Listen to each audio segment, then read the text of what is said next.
actually, so that's very helpful. I'll just quickly introduce the session. I'm Tom, Head of Policy and Communications at Living Streets. We've got a really exciting session now where we're going to start kind of looking beyond the UK and see what's happening in cities in Europe and around the world. Because we think there's a lot we can learn from cities elsewhere in the world and produce really great stuff that's happening, particularly in Europe at the moment. So, unfortunately, Christoph Nadowski couldn't make it, but we did say, we've got the video from him, and it's for a good cause that he's at a protest to campaign for the permanent pedestrianisation of the bank of the Seine. We thought actually what would be quite a nice thing to do would be to support that protest that's happening now. So if anyone is on Twitter and kind of on social media and wants to kind of send us a tweet of support using the right hashtag, I'm going to try and say it really bad, French, Savons les Belges, but you can see the writing up there. We thought that would be a really nice thing to do to kind of support our friends in Paris.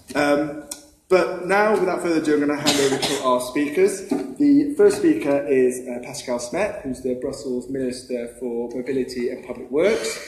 He's going to tell us some of the great stuff that's happening in Brussels. Pascal says in his bio that he's taking the spirit of Jan Gell. He wants Brussels to be move from being a city for cars to a city for people. So we'd like to hear how we can do that. Thank you.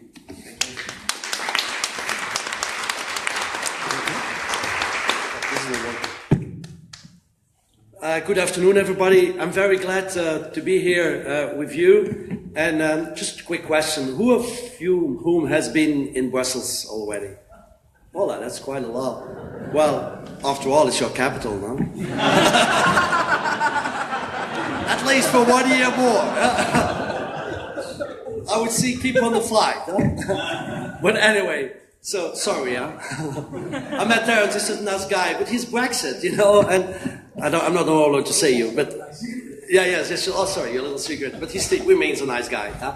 But anyway, so I'm very glad to be here, and whatever happens between the European Union and the United Kingdom, there will always be the Eurostar, and I guess we will always be coming to you, and I hope that you always will continue to come to Brussels. As Tom has said, we are doing for a couple of years now a very difficult work.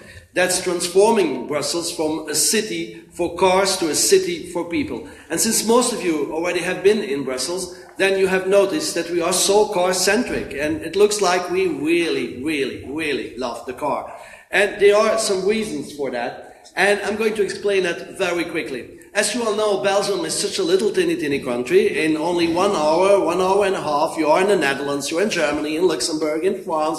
Even it only takes us 1 hour and 50 minutes to be in the heart of London. So it's all very small. And because we are very small, it's very easy to work somewhere else where you live. And Brussels is a typical commuter city. That means we have 1.2 million inhabitants. And we have 162 square kilometers, but every day we have something like 350,000 people coming into our city, and half of them are doing that individually by their car.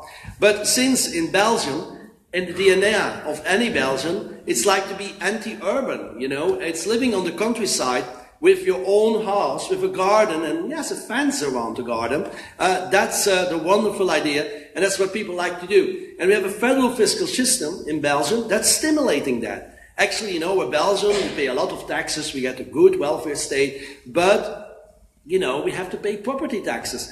And if you pay property taxes in Belgium and you live in a city, you actually pay more than living in a countryside. So you can own in the countryside a big villa with a swimming pool, you will pay less than your little apartment in the city. So it's completely crazy, the city of the federal system. And then we have another system. We will reimburse 100% of the travel expenses related to home work travel. So all these people who are living in the countryside, you know, they don't have to pay anything. They will be repaid their public transport, they will partly repaid by the costs. And then we have something else in Belgium, company cars. You know, I don't know if you're familiar with the concept of company cars, but in a normal country, the senior management, they will get a company car. In Belgium, the junior management, they will get a company car too.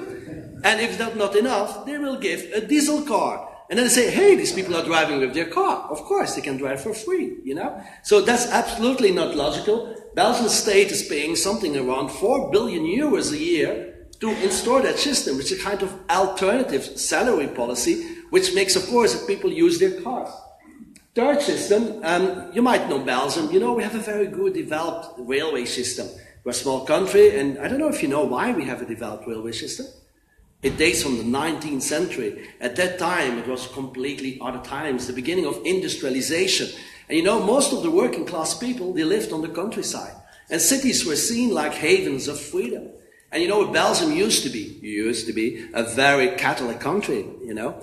And the conservatives, very Catholic, they didn't like the idea that all these males, working class, would go to the cities to work in the factories, because there they would meet enlightenment. They would meet liberals, and they would meet socialists. That would be even worse, and things like that. So they wanted to get them, of course, very early in the city in the morning, but even more important, get them very early out of the city. We're not confronting with these terrible ideas. And that's historically, it's not a story made up by me, historically the reason why we have a very well developed railway system. But that's not enough, because you see the map. I don't know, I think, push here. Yeah, here, you have a map. That's Brussels, by the way.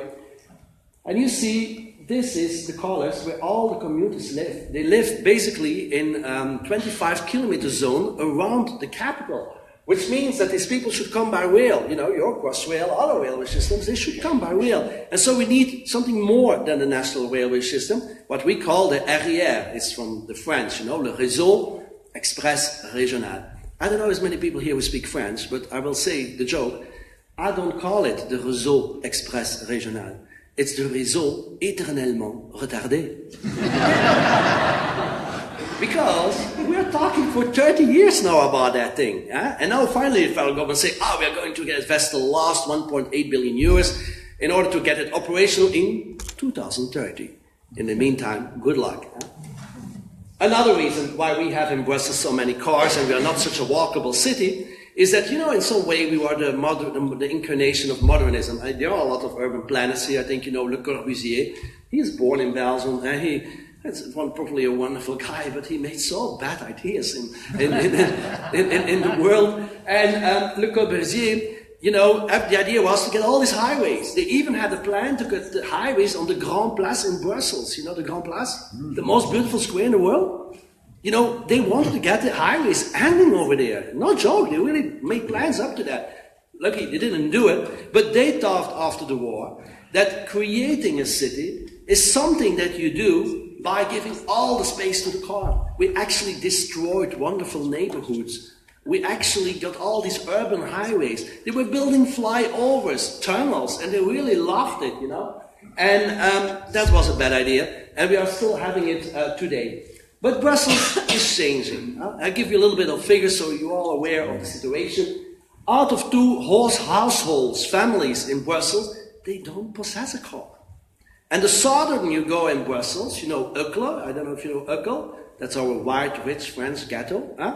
Because if we talk about ghettos, we always think about immigrant ghettos, but we have rich white ghettos too in Brussels. A part of Uccle is one of that. Of course, they will have 3-4 cars, but in generally, 1 out of 2 families living in Brussels, they even don't have a car. You should know that half of all the journeys that are being done in Brussels, within Brussels, are for a distance less than 5 kilometers. And more than half of them are done by car.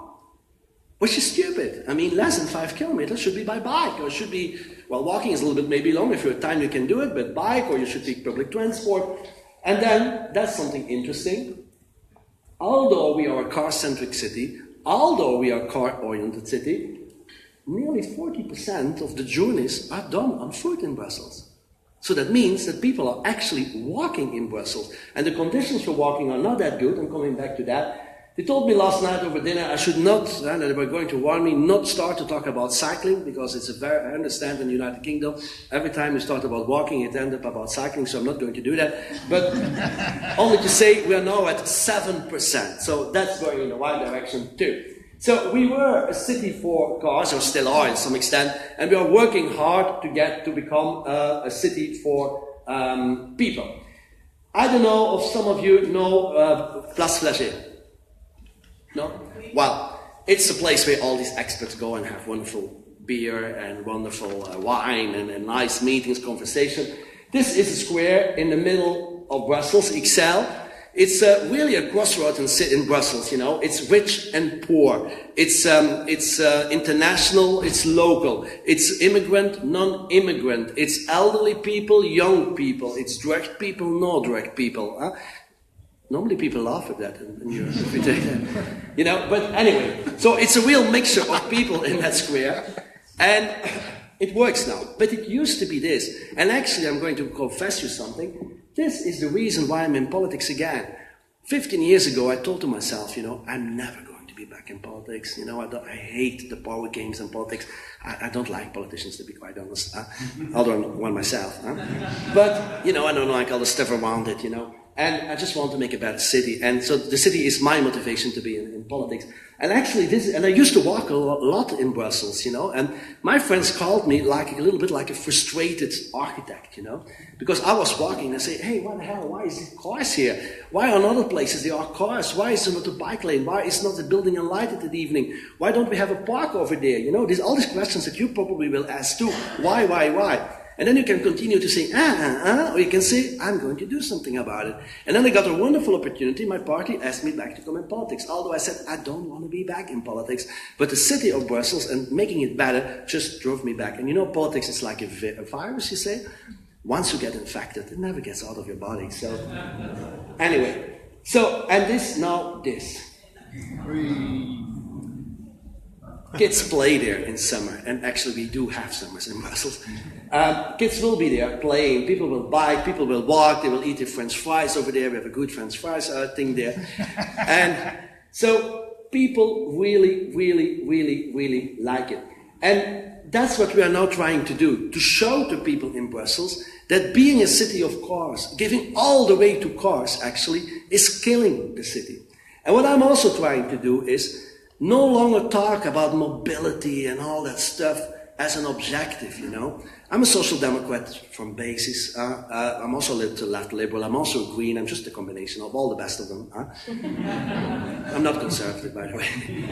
But I think all the best of them, you know. And I want a better city. And I still believe we can make cities. And I believe that interaction in cities is something very important. And what we have to do is show to people that it can be different, and giving everything to cars is bad for air quality.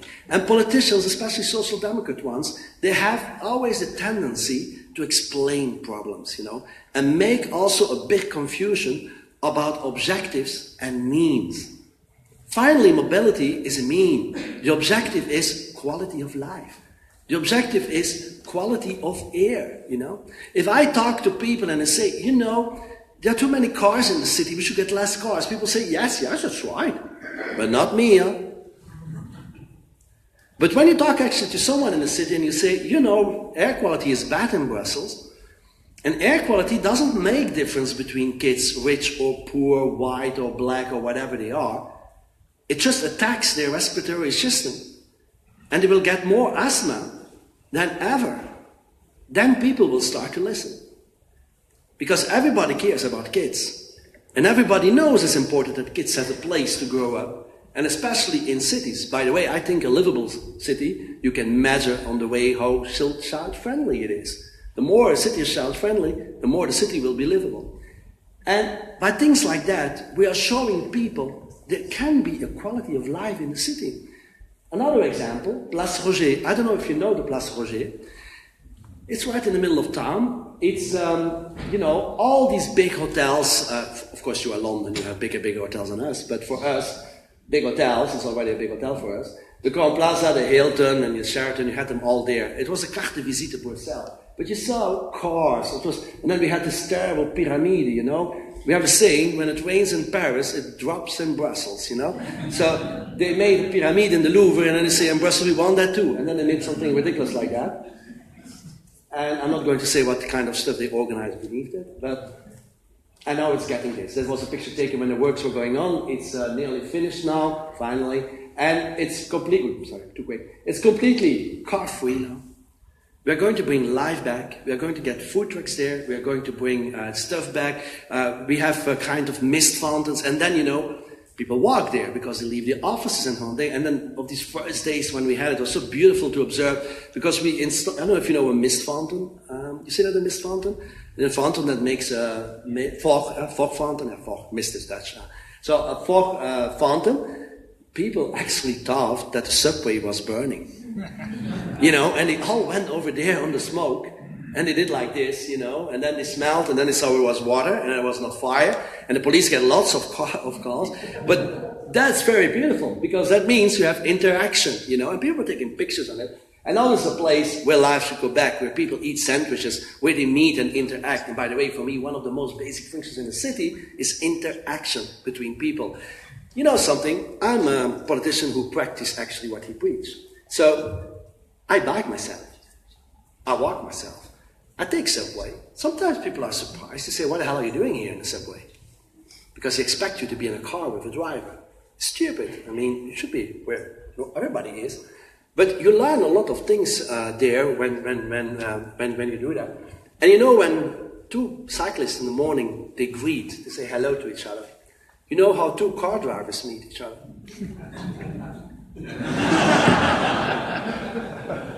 That says a lot about city life.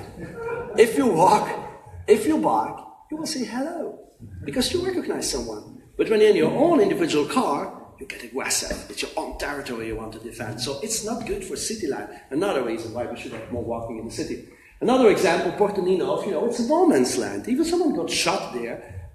This is what we're doing now. It's working. We'll be finished at the end of the year, so it's not blah, blah, blah, blah. It's no promises. We will have a park that will make me people. And once again, you see, no more cars, only for people walking. We want the people to reclaim the streets and reclaim the public space. Another example, Chaussée d'Ixelles. It's one of our shopping streets, important shopping streets in Brussels. Who wants to shop there? People do, because they don't have a choice. But it's going to be this. We are working actually on this. Only the bus will come. Our little Oxford Street, little one. Only buses will come there. So that we are doing. We make at the end of the street a lovely, intimate square where people can meet. We will have terraces and things like that. And once again, you see no cars, just place for people to walk and to connect. And then I'm now coming and explaining you the biggest project that we have been doing in Brussels, together with the city of Brussels. And they invited me a year ago in Oslo too, and they, in Oslo they want to pedestrianize even more the city center of Oslo. And there I gave a speech about how not to pedestrianize the city. Because this is an example of how not to do. The decision we have taken, it's me, because I'm on the basis of it, I'm the father of it in some way, but I was not responsible in realizing it on the floor. So I was there behind, but the people who actually had to do was the city of Brussels. And, this used to be, I don't know, La Bourse, I guess, the ones who have been in Brussels, next to the Grand Place. It's a big street, it used to be a big street with two lanes, then it became one lane, at least a cycling lane, people on the sides, and lots of cars all the time. And La Bourse is the place where people in Brussels, when something happens, when there's a football match, every nationality goes to celebrate there. When there are attacks, terror attacks, people go there and cry and comfort each other. It's a place where relationships are made. Finished. Things happen over there at the Bourse, but in front of it, always cars. And then we decided we are going to get rid of these cars. And that was a very courageous decision to do in Brussels, because most of the cars, by the way, over there, 30-40%, were just transit cars. There was no necessity for them to do at all. I mean, they just passed through. And even 20-30% of the other cars, they just had to be in the neighborhood, but not immediately in that neighborhood. So there was a lot of transit traffic. And this is a very beautiful example. When you take a radical decision, you have the phenomenon of disappearing traffic. And what happens then is this. And the thing where it went wrong is that it took too long between the decision of making it car-free and giving it back to the people, and actually the redesign of it and doing it on the floor, on the ground. That took too much time. But something else happened in this. And I'm going to say two things. First of all, the people, the rich people didn't came anymore to the center. Before they came, in their cars, they parked them, they went quickly to a restaurant. They don't do it. And someone from Uccle, you know, so this richer part in the south of Brussels, they said to me, Mr. Minister, I don't like your pedestrianized zone, you know. There are so many Moroccans over there. You know, we are an immigrant city with lots of Arab people. And then they said, there are so many poor people over there. Which is actually true. Contrary to London, Paris, or any other European city, the poor live in the center of Brussels and not in a banlieue, in the outskirts. Big difference. But anyway, she discovered that. And then she said to me, and often combined. But then that lady discovered a city reality. So that's one thing that happened. But another, even more beautiful thing happened. It created interaction within people in the first month. Because, you know, talking about car-free zones, pedestrianized areas, in a city like Brussels, it's very often, excuse me the expression, I don't know if you say it in politically correct English, but it's like a white affair, you know. It's people who are very often, you know, well-educated, well-fed, the more rich, we call the bobos, I don't know if you know the expression of bobo, bohemien, bourgeois. I don't know if you call it, how you say it in English, you know. It's not hipster, but it's the hipsters without a beard, or something like that. Well, something like that. And, you know, but people like me too, they would say, that talk about that and think it's important, you know. Because we can think about things. But the half of the people living in Brussels, they don't live in Brussels, they survive in Brussels. I mean, they are poor. We are one of the richest regions in Europe, but at the same time, our wisdom is going outside Brussels. It's taken to Flanders or to Wallonia. So we have a problem over there because in Belgium you don't pay taxes where you live, not where you work. But anyway, so we have these people there. And very often for a Moroccan Brusselaar or for a Turkish Brusselaar or a Congolese Brusselaar, and I'm not reproaching anything, a car was still a symbol of a car, my freedom, a car, my ticket to my girlfriend, you know. That's the kind of way I grew up to. Only it changed in our culture. Having a car is something less, and I have to be very careful what I'm saying, but we know that in more immigrant, having a car is still longer a status symbol. Something that you need, and I'm not condemning things because we used to be like that too, and even many white people will be still like that. But I make the distinction because it's a real distinction. Because we had difficulty to pursuing on policies because the Turkish Brusselaars, Moroccans will say, hey, I need my car, I want to park my car. And they are the electoral power. So some political parties say, hey, we have to listen to them. But with this, something happened very beautiful. For the very first time, the people with an immigrant background embraced public space. They loved it. And I'm not a guy who, well, depends on the situation, that cries pretty easy, but sometimes it happens, you know. But I was there and I observed it the first days. It was so emotionally beautiful to see these Congolese mamas, you know, they have the wonderful dresses, you know, they have the dresses. And even Moroccan families just to parade on the boulevard. It was like, I don't know if you have it, we have a, you know, Knokken, probably not, I don't know. You know, something like a nice parade alley where people parade and show off, you know, Place de ma Vue, a little bit like this. And people here actually were doing that. They took their best clothes to discover and walk on the pedestrianized zone. Ladies and gentlemen, for me, this is one of the most beautiful experiences and emotionally loaded experience I had as a politician. Because you saw actually people changing their mind. For the first time they said, this is for us. And even more beautiful, you had guys in a jalaba who are playing ping pong and guys with a suit. That's what the city is all about. Meeting people, discovering the unknown and getting something beautiful out of it. And this made it possible. It would have never happened when these cars were there. Then people would be sitting in the car being afraid that they were going to be robbed. And now we have interaction. And another phenomenon is, it's a generation issue. The young people of Brussels are massively, even it's not redesigned, well, they started finally now, even when it was not redesigned, it is massively used, especially by young people. And we would never forget that young people are the future. They are the people of tomorrow. I'm 50 years, by the way. And it's going to be like this. It's beautiful. I hope it stays beautiful. Because this is dangerous. Where's the little light here? This is dangerous.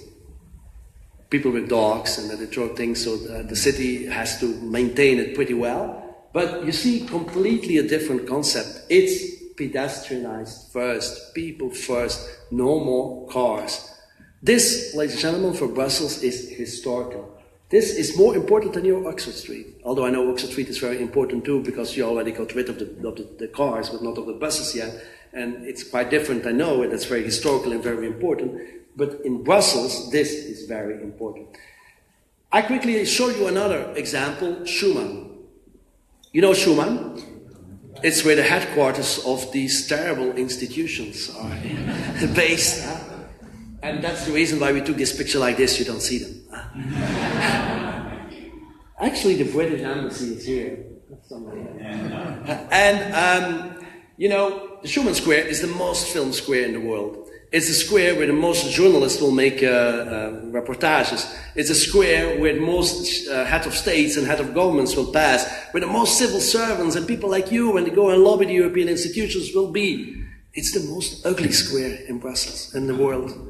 It should be notre carte de visite. And what I want to do is not completely pedestrianize it, but I just want to semi-pedestrianize it. Because here, I want to make this buckle here, but the cars can do now this, they can no longer do it. The transit like this, the north-south transit, will cut it, and we will make this. It's a design, it's won by the architects, they are now designing it in detail. We still have a fight going on. Even with some people in the European Commission, you know, the European Commission, the commission you hate so much. European Commission, you know, you have commissioners, and there's a German commissioner, Oettinger. I don't know if you heard about him, but Merkel, the German chancellor, she wanted to get rid of him, and so say, go to Brussels. So he was deposed in Brussels. And, you know, he's responsible for the relations with the Brussels region and the European Commission. So we have to discuss with him about this. Oi, that was too fast. And, you know, he was against it because he said, you know, when there's an attack, I have to be 5 minutes more in my car. And maybe on a normal day, I'm not inventing this, he told this, I have to be 3 minutes longer in my car. And I just want to cross a square. You know, I said two things to the commissioner. I said, and then, you know, diplomatic people, they don't like when the politician talks, frankly, to what I like to do to a European commissioner.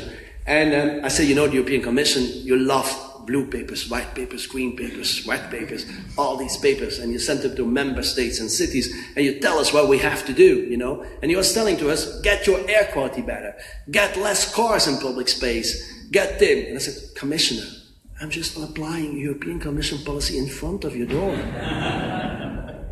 And then he looked like this, and then you saw these diplomats getting nervous. Oh, what the hell is going on? And, you know, and then I said something which really turned them not on, but they were a little bit angry then. But I told them, you know, I want you to cross with your CD card, you know, Corps Diplomatique, or with your VIP card, the square, and all your visitors, because you will become a tourist attraction. Because imagine, this is the headquarters of the European Union. People come there actually to take a picture, and then they say, what is this, you know? But actually, when it's beautiful, car-free, and place for people, people will take pictures. I mean, know yourself, you're there, you see a car, you think it's a very important guy, you take a picture, no? No? I do. Anyway, this is the entrance to the Schumann Square. Once again, you see no cars. Before I talk about I'll first talk about this, and then I will say a final conclusion, because I think my time is nearly up. We are actually developing, it exists now in the Google Store, but not in the Apple Store yet. We're making a map, and it's on the application. It's called Brussels on Foot, because I already told you that nearly 40% of the people are walking in Brussels, but people have a tendency to think that walking is very slowly, like they think biking is very slowly. And of course they know the city very often well, but they don't know it that well, how you can do it by walking.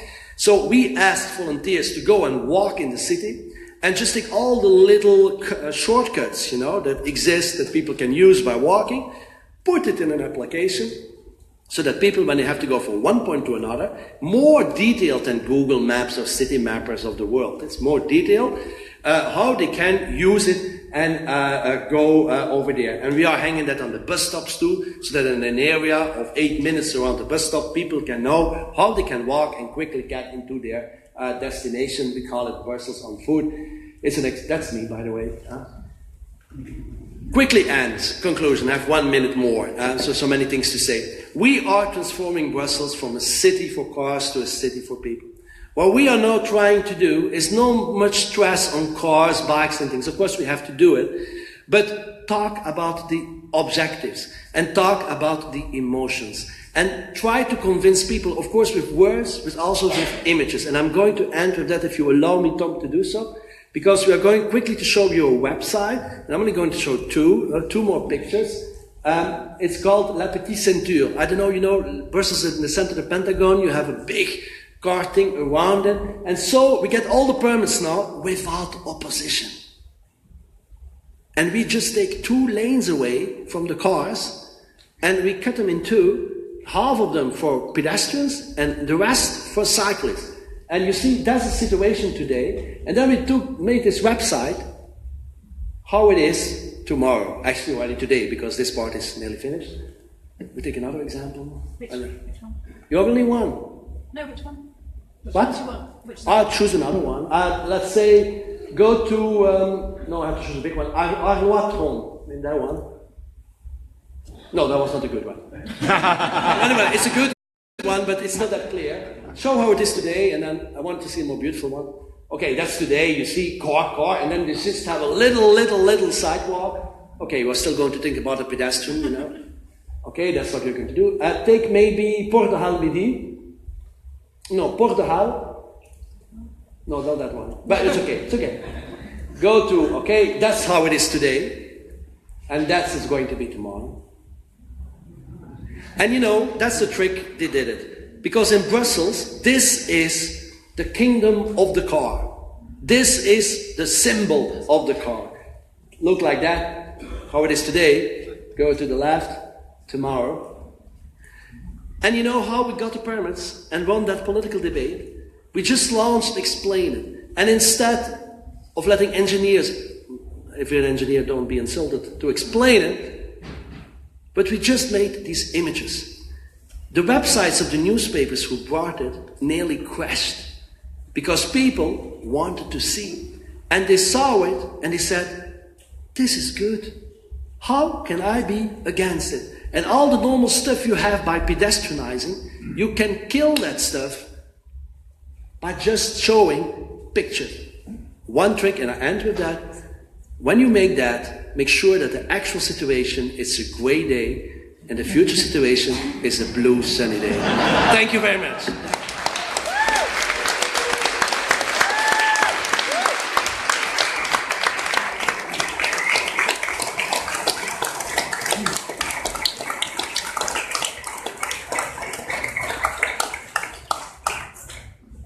Thank you so much, Pascal. It's great to hear the enthusiasm, and I think I'm not the only one probably in this room thinking more politicians like that would be welcome here in the UK.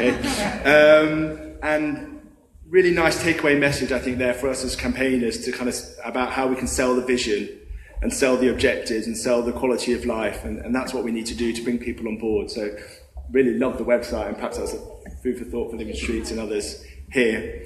And great to hear your emotion and the kind of the way you expressed how fantastic the pedestrian zone was, and I do hope that we're going to see something similar in Oxford Street in 6 or 8 months or sooner. So fantastic, thank you so much, and we're going to have questions in a little bit. So now we're handing over to Susan Claris. Susan is a trustee at Living Streets. Special thanks to her because she stepped in a little late for this. Susan's background is in planning and anthropology.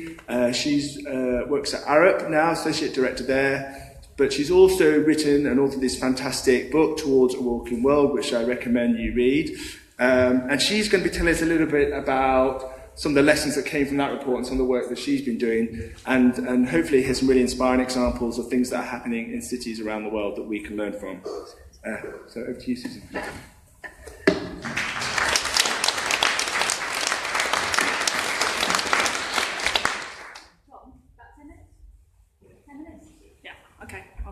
brief. Thank you very much, everybody. It's great to be here today. I was here at the Walking Summit last year, and there was just such a buzz, such an enthusiasm. It was just fantastic seeing walking in the spotlight, having the attention it should have. So delighted to be back here today. It's incredibly exciting. I've been asked to talk for about 10 minutes to give some other examples. I'm conscious I'm in a session that's called Europe, but I'm being told I can go global, and I'm all for making a bigger Europe, not a smaller Europe, so I'm thinking about Europe in its widest sense.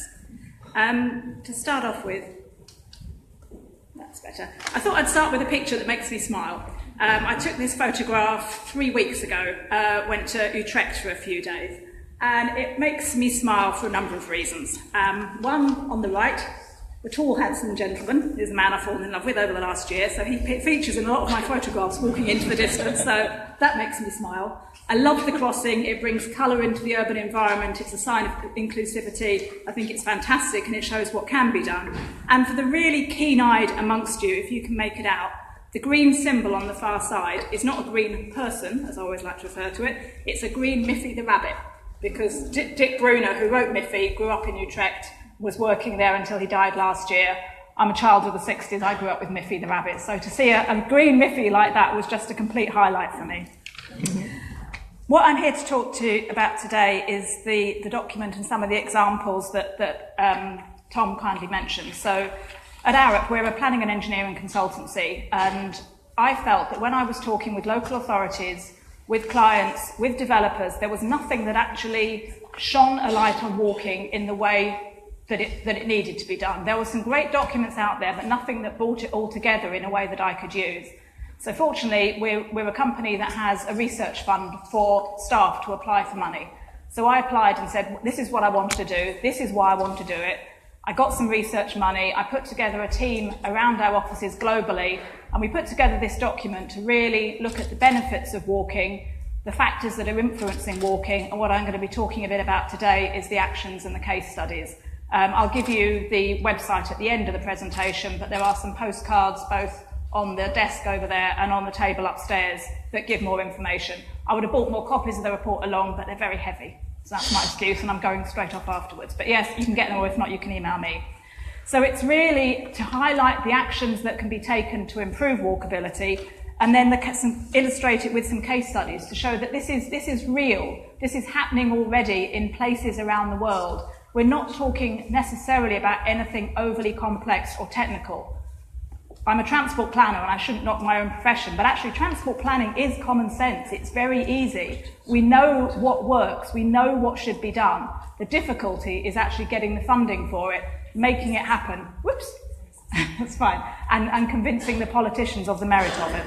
So hopefully everybody today, if they can use this report as evidence to show the sort of things that can be done. So I'm looking in 5 categories. So the first one is around vision and strategy, and the various actions that sort of fall into here. We've talked about some of them today. So there's ideas around car-free initiatives. We heard great stuff this morning about London being Vision Zero, talking about walking and health campaigns, the role of local champions, temporary initiatives, how you can improve density and mixed function. So a range of measures. One I want to focus on, because I like this one because it's actually North America, and many people don't associate North America with high levels of walking, but there was a great campaign that was done in Oklahoma that was called the £1 Million campaign, because it was all about the citizens of Oklahoma losing £1 million in weight.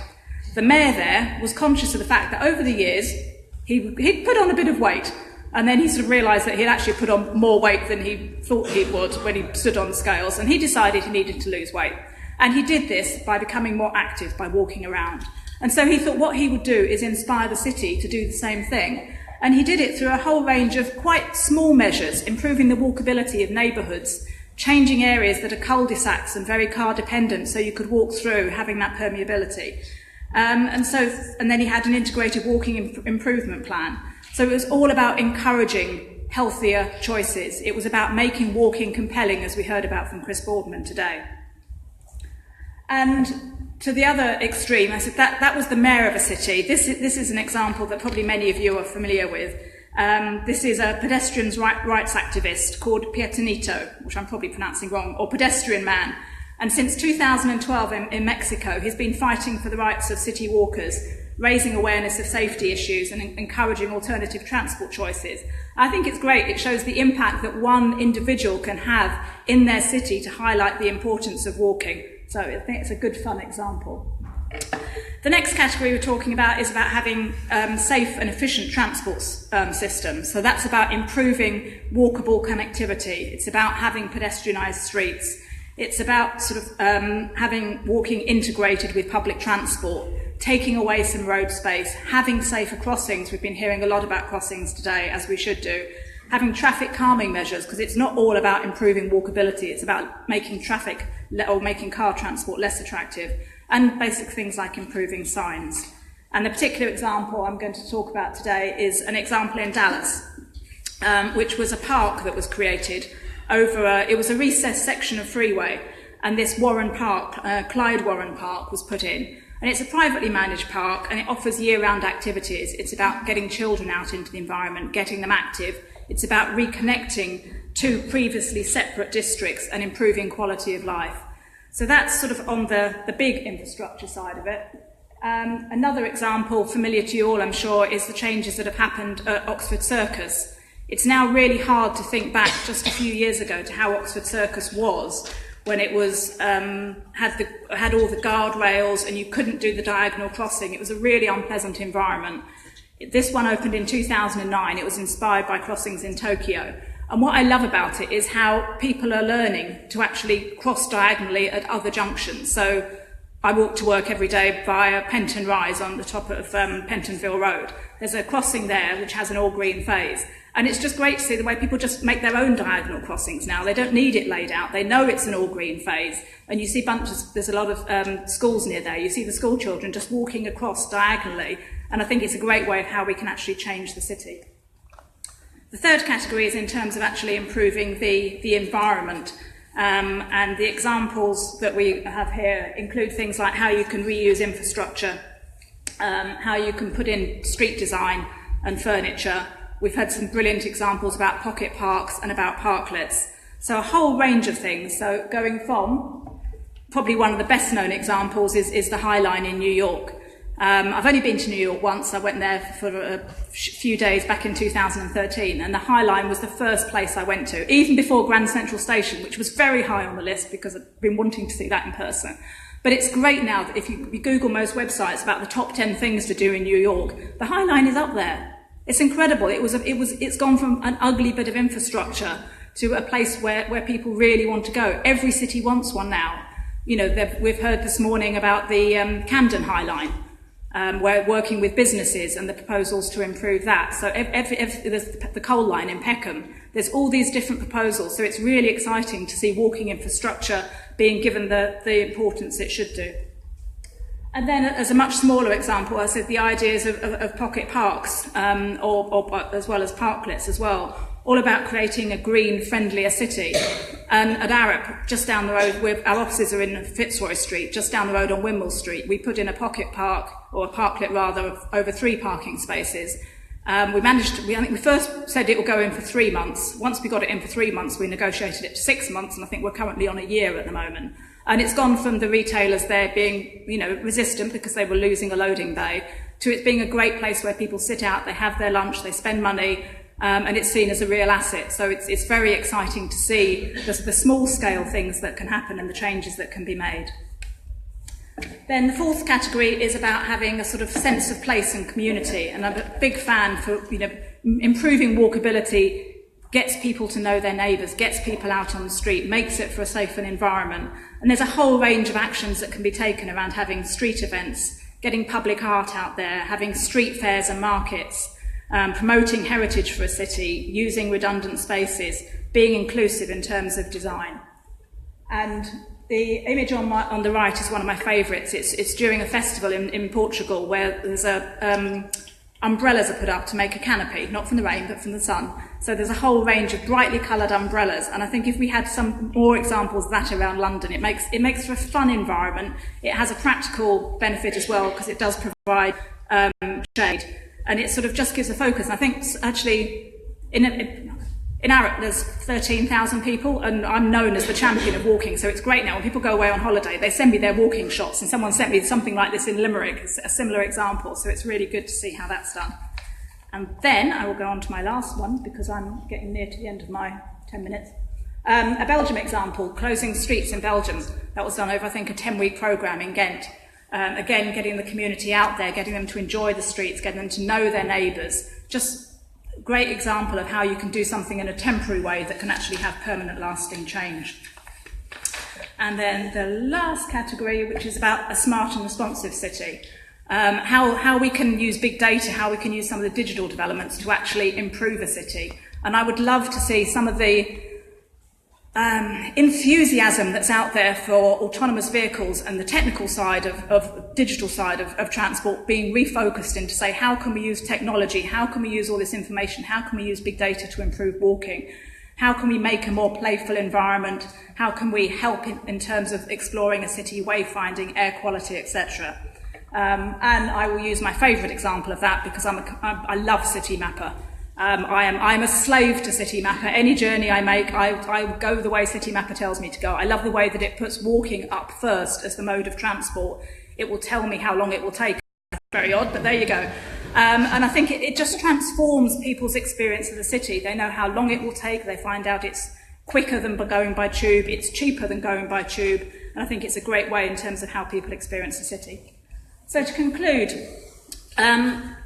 improving walkability, and we've heard it here today, for me, the great benefit is it can be done by a whole range of people. Yes, politicians have a role, local councils have a role, but businesses can take a part, individuals can make a difference. So it's something that everybody can do, I think, no matter what their role is in life.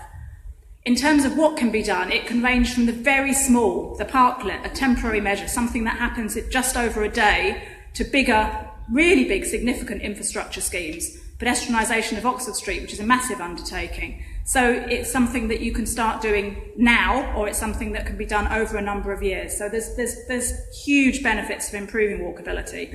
And 3 thoughts to finish on. For me, one of the problems with transport planning is that there is an obsession on big infrastructure schemes. They're what people focus on because people think, for some reason, it's big and exciting, and smaller schemes get overlooked. I think what we need to be able to do is look more in terms of incremental benefits, because smaller things do add up to make a difference. They start to change behaviour, they build momentum, and they can start to make real change. So I think we need to move away from the obsession with the big infrastructure schemes to actually recognise the incremental benefits that can arise. Co-benefits is a really tricky one. I worked for the Department for Transport back in the 1980s, and we were talking then about cross-sector benefits for improving the accessibility of bus services. How do we change expenditure so that expenditure in one bucket or silo, such as transport, that brings benefit in another bucket or silo, gets recognised? And I think that's something many cities are struggling with. And the last point to finish on is the idea of obsolescence. I passionately believe that any investment in improving walking and in walkability is never wasted money, as long as you do it right.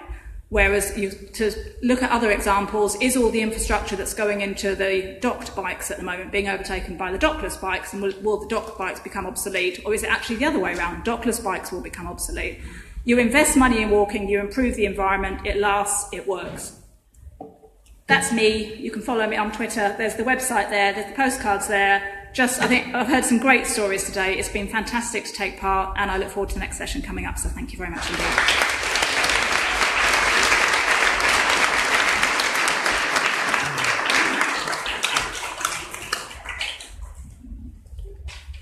So thank you so much, Susan, for that. I love the first slide where you just kind of on the coloured crossing and just how it meant something to you. And I think that came up a lot in both of your presentations about it's the impact of how these streets make you feel rather than necessarily the kind of whether you can walk from A to B. That's not what we need to talk about. It's about how we can make cities that make us happy and are fun and are healthy and all those things. So really nice things to take away. So without further ado, we've got about 25 minutes, I think, for questions. And I'm sure 10 minutes. We're finishing early, are we? I think we're finishing at 3 this session, Terence. Okay, well, I'm going to take 3 and then we'll see where we go. So there are 3 questions at a time. I'm going to keep them even shorter than I would have because you could have only 10 minutes. So not long statements, please, but short, sharp questions. If it's to a particular person, say, and when you're going to ask the question, just say your name. I'm really interested if you're from a particular area or Living Streets group, so perhaps tell us that too if you are. And like I said, I'll take 3 at a time. So we've got the gentleman who had his hand up first at the back, and then we'll take 3 from this side first. The lady here with the black jumper. Yes, you. And any more this side, or should I move? The guy at the back with the blue shirt. So those 3, please. So yeah, question for Susan, and I'm sorry to tread on your patch as such. It's James Avery from Coventry. In Coventry, 2 of ARUP's largest clients are the university and the hospital. Both have had recent schemes which are extremely unfriendly to pedestrians and even worse for cycling. So how do you change the I understand what ARUP do. I understand that you built some of the world's biggest airports, you built tunnels and bridges. No question that ARUP has the competence. No question that people within ARUP have the desire. How do you educate the clients? Okay, thank you. Next question, please. The lady in the black jumper. Yep. Stephanie Dowker from There's the microphone just behind you. Thank you very much. Stephanie Dowker from Tower Hamlets, a poor borough adjacent to the city, low levels of car ownership, high levels of air pollution. Few east-west routes that are walkable other than along main roads. 68% approximately of the traffic, 2/3, is cross-borough. How can that be tackled? I'm thinking of the Brussels example. Okay. Yes, thank you. Stephanie, and the guy in the blue shirt. It was really exciting to hear you both talk about small businesses and local businesses, because often they're some of the most cautious about these schemes, especially when it comes to takeaway parking or traffic. I'd really love to hear more about how you convince people and what we can take away from that when we're doing our own schemes. Okay, so we've got first question from James around how we change or educate clients, which we could do to Susan, yep. And then about a broader piece, I guess, around how Stephanie made about Tower Hamlets, but I'm sure applies to your 2 experiences, so I don't know, perhaps you take that, Pascal, about how we make more walkable routes through a kind of urban area. And then the third one is around how we make the case to remove vehicles in order that we can do that. So, Susan, do you want to go first, and then perhaps Pascal with the other 2? Yeah, sure. I talked about getting the funding for producing the report Walking World to use with clients, but actually part of it is to use with our own staff as well. So I find the most compelling way is by having a story, having an example, having stats to back it up. And I said that was part of the idea of putting all the information together in Walking World. And I said, a big part of it for me is actually giving my colleagues, giving them the information that they can use with clients as well as using it with clients myself. It is a struggle. What we found is particularly outside of London, for many places they still equate car parks with a measure of success as a development, and more priority is given on putting car parking. We always try to work with clients, and I said, it's compelling arguments like the Living Streets research that shows that people who arrive in town centres on foot spend more money than people who arrive in a car. If you can get that information across to a client, they can start to rethink. And we are seeing evidence of that to the extent we've now actually got some clients who are working with local authorities to put in parking standards lower than the local authority wants, which is fantastic, and then put a case against it. It doesn't always work. We can't always convince the client, but I think the important thing is to have this information, to have discussions at the very start of a project. So when a client comes to us with a brief and says, I want an X, Y, and Z, is actually to say, yep, we can do this, but what about? Do you really want to be putting in this much car parking, for example? How are you going to improve cycling? How are you going to improve walking? How are you going to improve walkability? So working with developers at the moment to say it's not just about buildings, it's about the space between the buildings. And there's some really good examples coming through. Facebook, which have just opened their new headquarters in Rathbone Street. A key thing for them was to be in a place where their employees would find it attractive. And employees now, particularly the millennials, they don't want to be in offices on motorway business parks. They actually want to be in lively city centre locations. So it's actually having that evidence and saying, if you're in a more walkable place, if you have good walkable connections, your development will be more prosperous. You will be able to encourage your employees to come because you'll be in a place where they want to come. And if you have people who travel to work by walking or by cycling, they will be more alert, they will be healthier, they will have fewer days off work, which will actually save you a lot of money. So it's having these arguments to be able to put the case across. Don't always succeed, but we try. Thank you, Susan. And Pascal, particularly maybe on those second and third questions, all in one really, it's about, I'd be really interested, particularly as a political sphere, you know, how can we convince politicians that we need to kind of change things and we can take space away from cars and give it back to people? Well, you know, politicians are special ways in the way that they respond to what people say because they want to get votes. And, you know, Descartes said, je pense, donc je suis, I think, so I exist. In politics is, I vote, so I exist. So, and what you have to do is, or politicians who want to change, because you have, of course, politicians who want to change, you have to create a feeling of missing something, you know.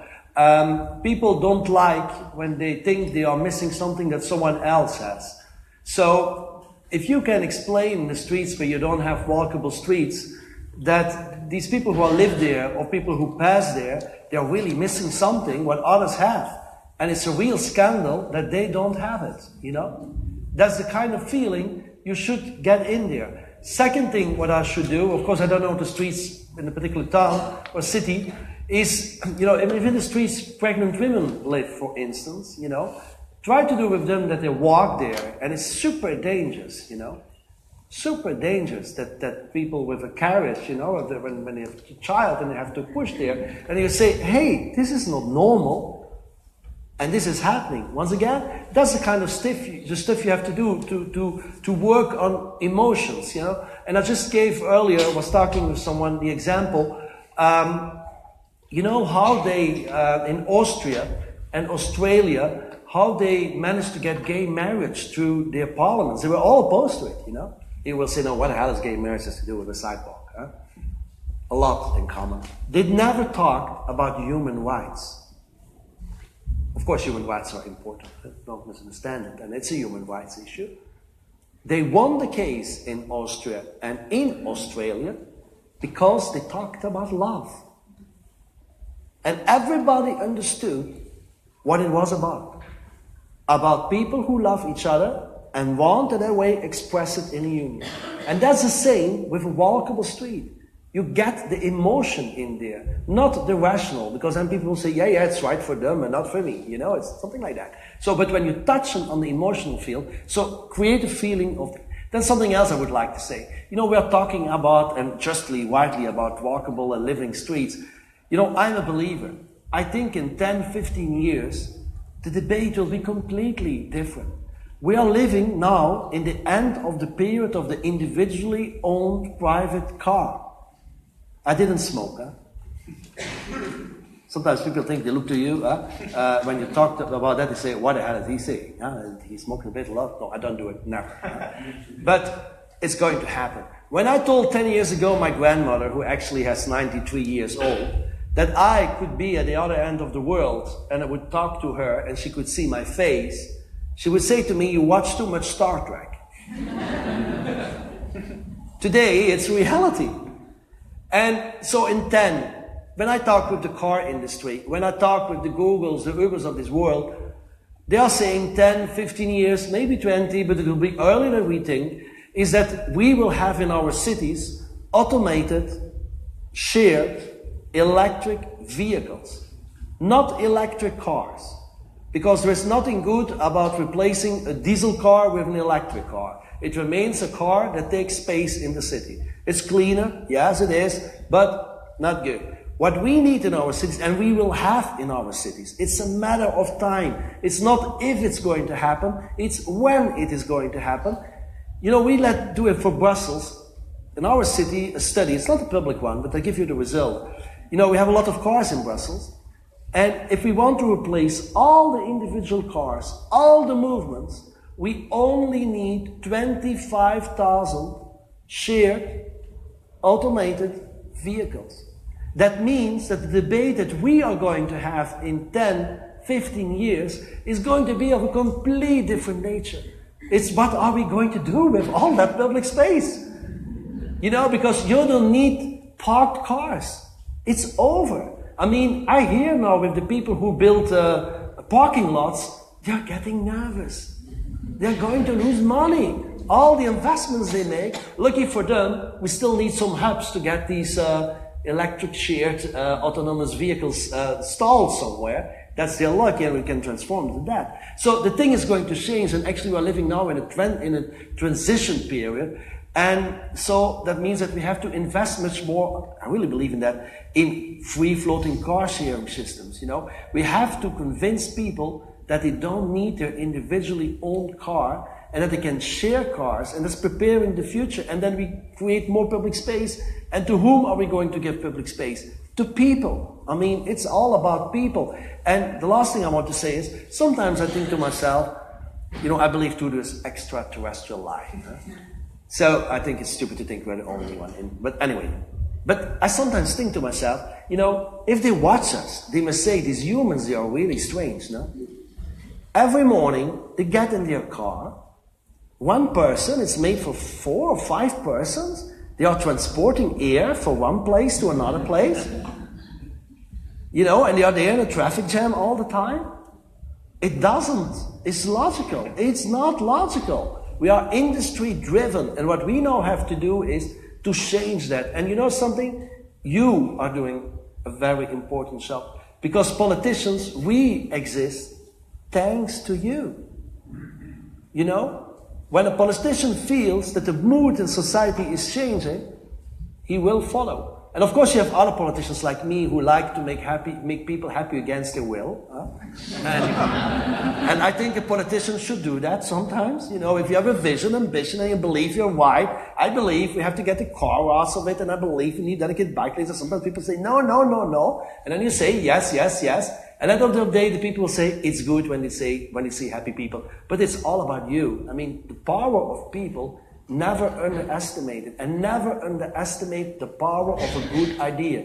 What politicians can do, slow down a good idea, but they can never slow it. Never. Thank you. Can I make 2 quick comments on that one as well? So I think in terms of the Tower Hamlets question and encouraging walkability, I think, yes, we do need to make walking compelling, and hopefully there's lots of good ways that are out there that can be done that. The flip side is we've got to make particularly short journeys by car less attractive. And I think the main way for doing that is largely through pricing. So I think it does need to be through road pricing. It does need to be through restricting parking. So you've still got the situation that 1 in 7 car journeys by Londoners is shorter than a kilometre. 1/3 of all car journeys by Londoners shorter than 2 kilometres. So we've got to actually shift behaviour. And that can be done by, I think, to give a different example, the reduction in the use of plastic bags is incredible. That's gone down by about 90% through a 5p charge. 5p for the amount of, you think how much money is actually going in, the shopping that's going into that bag. You're probably putting 20 or 30 pounds worth of food or groceries in your bag. 5p is nothing, but that's been enough to shift behaviour. So we need to look at how we can nudge some will still need to be done by car. I fully accept that. There are many that don't need to be. So we need to look at both making walking more attractive and making car use less attractive. And in terms of the third question about how we make the case, I think we're starting to see, and what we need to see more of, are trials. Trials and experiments are an amazing way of de-risking things. They're great for politicians because you trial it. If it works, you make it permanent. If it doesn't, you put it back to how it was. So for politicians, you don't lose, and also in London or in the UK, you can do things through temporary orders, which means you can implement them really quickly. Again, appeals to politicians because it doesn't take 5 years to introduce something. It can be done in a much shorter time. So I think the more we can have trials and experiments, then people know what they're commenting on, because otherwise, as soon as you go out to consultation, you'll always get people who say no to anything, because some people are resistant to change. So we need to change that program of how we actually introduce measures. So more trials, more experimentation, let people see what the impact is. That will improve walkability. Thank you. I think I've got time for 3 more questions, so I'm going to go for it. So this guy, Philip, don't know why I'm saying this guy, I know you. Philip first, and then anyone else? Or Rosalind? And then anyone else who wants to ask a question this side, otherwise I'll hand it back over to this side for the third one. Archie. Those are the final three.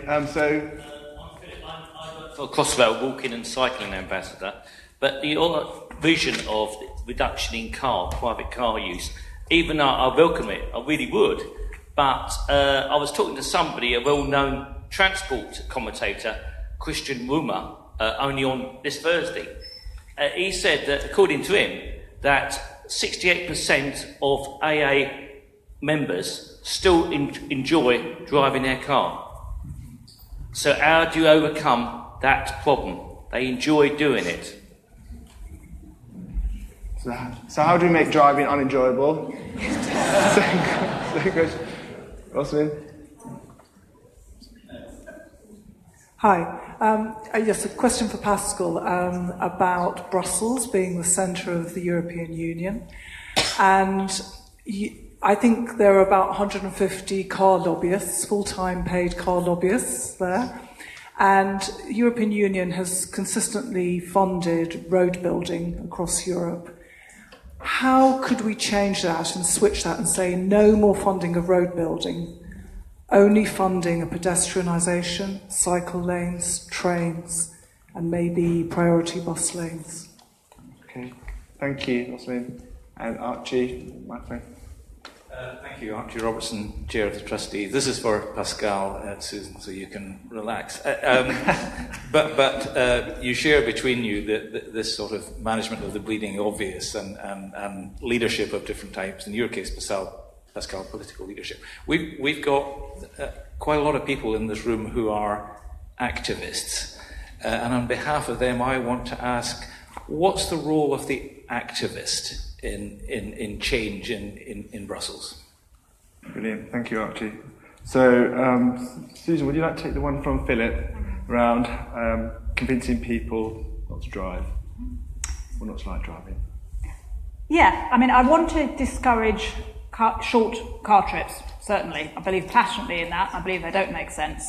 In terms of, if people enjoy driving, that's fine. Let them enjoy driving. I'm sure people don't enjoy driving in congested city conditions for short journeys. And I think attitudes are changing. There was research that came out last year that showed that for the age group of 17 to 34, so young people, but we're not talking the 17 to 20s, 17 to 34, car use is reduced by 50%. You know, owning a car is not the status symbol it once was. And I think we will see that change over time. So yeah, if people want to go out and enjoy driving their cars, I wouldn't try and change that. What I want to do is actually change it for really short journeys so that walking, cycling, public transport, in line with the Mayor's transport strategy, is the obvious choice, the compelling choice for those shorter journeys. And I would like to think we are getting to a point where future generations won't enjoy driving their car in the same way maybe that current generations do. I think that will just change over time. Some people will do, I know, and I think we just have to accept that. But I fail to see how many people can really enjoy driving a car down a congested road where hopefully they can see people on foot and people on bikes making their journey far more quickly, actually smiling at each other, having a better time, having that social interaction. It's far more fun than sitting in a metal box. So I think I'm an optimist. It will change. Thank you. Pascal, about the 150 car lobbyists at the EU and how can we get big projects, the money going away from them and into walking and cycling schemes? Exactly, that's a terrible thing. The car lobby is still very active and has a lot of money and has been very active the last 50 years. The only answer is that your lobby should be stronger. You know, you should go to Europe and you should take the same practices and lobby them. And I think that's the biggest challenge. Is immediately an answer to your question too. Politicians like me need activists. We need you, and we are allies. In Brussels, I'm trying to activate the cyclists and the pedestrian movement. I'm asking them to go out on their bikes and demand cycling lanes, because every time they do it, I will be stronger to my colleagues who don't want to be convinced. Once again, in politics, and that's the reality of politics, and you can like it or not, and I don't like it, but it's the reality, is you have to convince people with the idea that they can win votes with it. You know, very often it comes down to that. And when they start to believe that people want it, they will, an ordinary politician will go behind. They start to do it. So activists are very important for me. I'm going to give you a very concrete example. We wanted to, we are doing it because we fight, we don't give up. But we are doing Avenue Roosevelt. I don't know if you know it. It's a fancy avenue in Brussels with all the embassies. You know, a lot, not all, but many of. And you know, in Brussels we have many embassies. You know, every country in Brussels has 3 embassies: one to the European Union, one to the Kingdom of Belgium, and one to NATO. So imagine how many embassies we have. And in the Avenue de Roosevelt, we have very much embassies. I want to make a bike lane, a dedicated bike lane over there. And I didn't want to touch the sidewalk for pedestrians, which was nice but not well kept, no better now. And I wanted to keep the trees, you know. And everybody was against it. The city of Brussels even went to court. You can imagine. The municipality went to court to me. I won the case. But you know what I asked? I hope you are not journalists here. I asked the cyclist movement to go out, be there with their bikes. They did it, and I was so happy they did it, because then it was all in the newspapers. Bike community wants the bike lane. And then, you know, then they say, what's that? If they were not there, it was only the car lobby. You know, every time I do something to reduce the presence of the car, within 1 hour, the car lobby will be there in the press. The cyclists and the pedestrians movement, it will take 2 days. Because they have first to discuss what they are going to say. You know, I'm a little bit critical now and cynical, but it's a little bit like that. I mean, we're living, unfortunately, in a fast world. When something like that happened, go fast and use it. Everything was there, and you can do it. You know, you are the elements of change in society. So we really, really need you. And about the lobbyists, I think, and it's such a pity you're leaving the union, that you should be all together, put a part of the money you have together, pay lobbyists, you know. You have the European Cyclist Federation, it's a start, and they're doing great work, but it can be more. The same for the pedestrianized movement. I think you should be there on a permanent base, and every time you should go to Commissioner Bulc. I know her well, the commissioner is a good commissioner. Her chief of staff lives in the heart of Brussels. That guy jogs to his office every morning. He bikes. You know, he is not an enemy of us because he bikes himself, he walks himself, he takes public transport. He's the chief of staff of the European Commissioner for Mobility. So we have allies there, but what you have to do is, we all have to do is, and even I'm going now to fund the cyclist movement. I'm sorry, I'm talking about cyclists, but a little bit more developed, or not developed, sorry for my English, they're more, how to say it, yeah, sometimes I don't use the right word, they're a little bit more organized now, you know. I want to give them a bit more money, so they can have one lobbyist for them all. So I will subsidize, I said to them, you can be against me, but constructive, of course, because you are allies. So that's the answer to you. Get there out at the European Union institutions, be their permanent lobby. And as you said, you're absolutely right, you know, it's a generation issue. The younger generation, and that's people up to 50 years, it's not the 20s or the 30s, it's in the mind finally, you're young in the mind. But, so that I tell myself that. You know. But it's true, by the way. So the younger generation, they understand that a car in America and in Europe, not in India, not in Brazil, not in China, but in Europe and America, they understand that owning a car is something of the past. That doesn't mean that they don't want to drive. They will rent a car. And all the car industry, you know, probably here is the same. You know why they invest in the car sharing projects? Because they damn know they are not going to sell cars anymore in the future. And so they are looking to other stuff. So that's the future, the younger generation. And we have to push them, that they say that much out louder. Take in the United States, the gun weapon lobby. Who is changing it?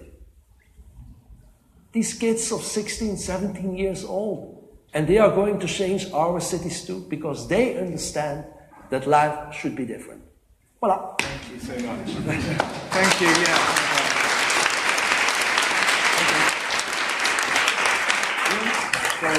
Thank you. we're going to move very swiftly on. Feel Terence's presence. And we're going to go on to, well, I'll let you introduce the next talks. But final thank you to Pascal and Susan for a fantastic and inspiring talk. And I think the big thing that came for me is the vision and how we can sell the emotive side and the vision and the website and the book that Susan's created are good places to start. So a final clap to them, and thank you very much.